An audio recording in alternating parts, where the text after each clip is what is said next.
안녕하세요. 생기한의원 강남역점의 박치영 한의사입니다. 얼마 전에 가수 이용기 씨의 화농성 한선염 영상이 화제였었는데요. 이용기 씨가 오랜 기간 화농성 한선염을 직접 경험했던 환자로서 자신의 투병기를 솔직하게 이야기하는 영상이었습니다. 저는 그 영상을 보면서 이용기 씨가 참 용기 있는 사람이구나 라는 생각이 들었습니다. 이미지로 먹고 사는 연예인으로서 그런 고백을 한다는 것이 쉽지만은 않았을 것 같았습니다. 이용기 씨의 영상을 통해서 화농성 한선염이라는 질환이 세상에 더 많이 알려지고 또 그걸 통해서 화농성 한선염으로 고생하시는 환자분들께도 용기와 희망을 주었을 거라고 생각합니다.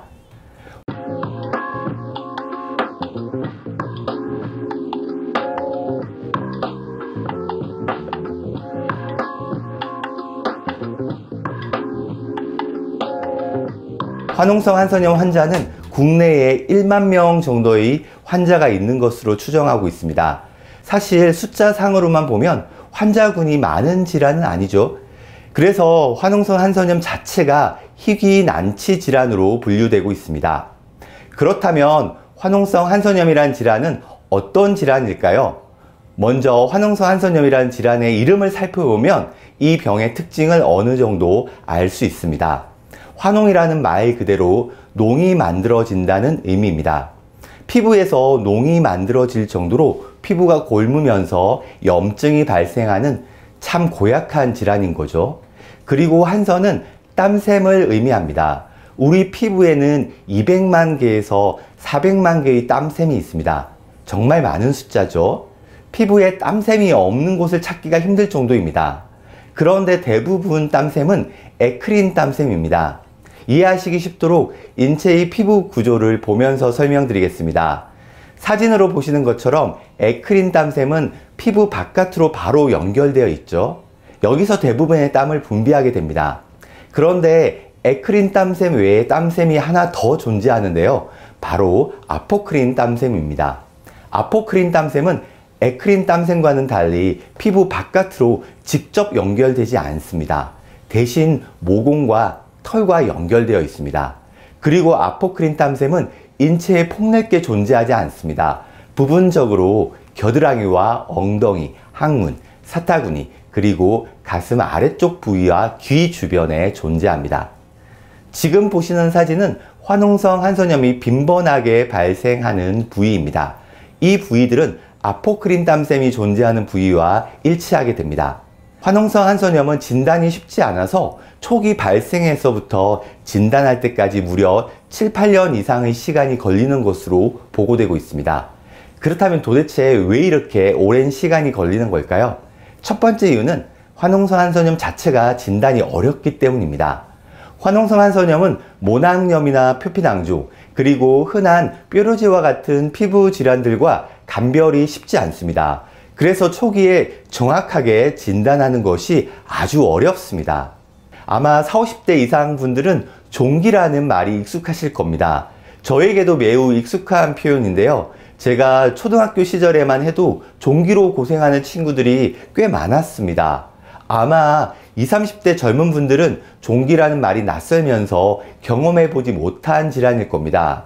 제가 종기 이야기를 드리는 이유는 화농성 한선염을 단순 종기로 생각하고 방치하시다가 나중에 화농성 한선염 진단 받는 분들이 꽤 많기 때문입니다.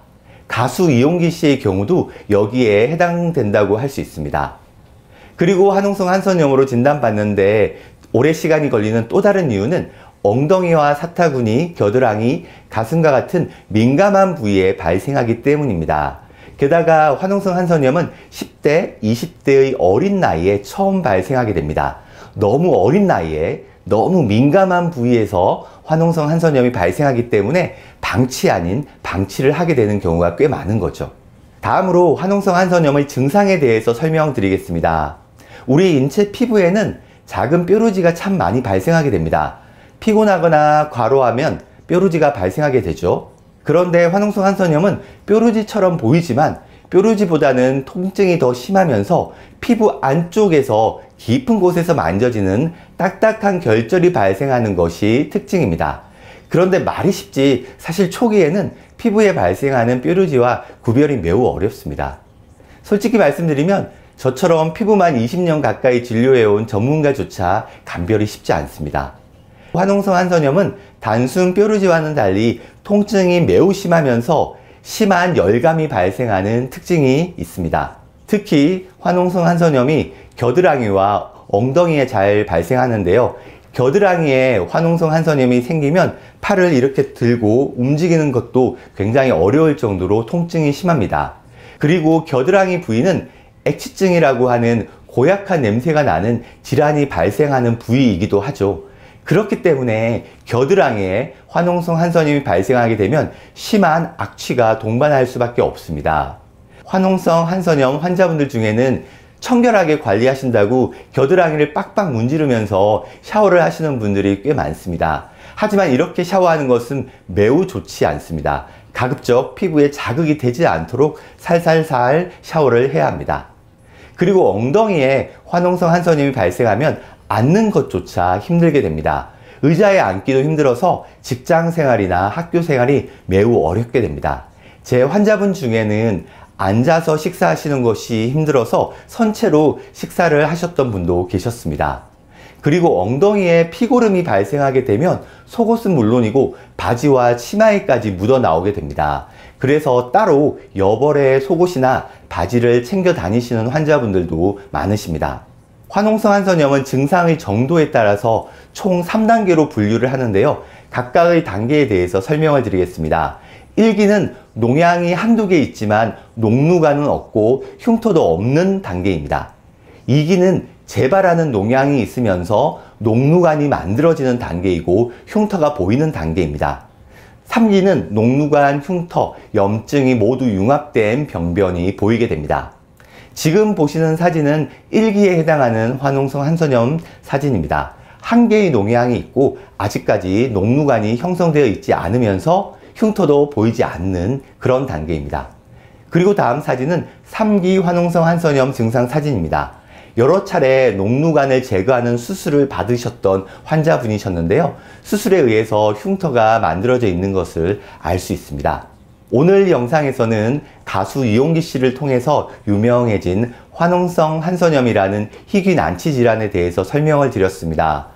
통증이 엄청나고 일상생활에 문제를 일으키는 만큼 초기에 발견해서 초기에 적극적으로 치료하실 것을 강조드립니다. 그리고 다음 영상에서는 화농성 한선염의 치료에 대해서 설명드리겠습니다. 다음 영상도 기대해 주시면 좋겠습니다.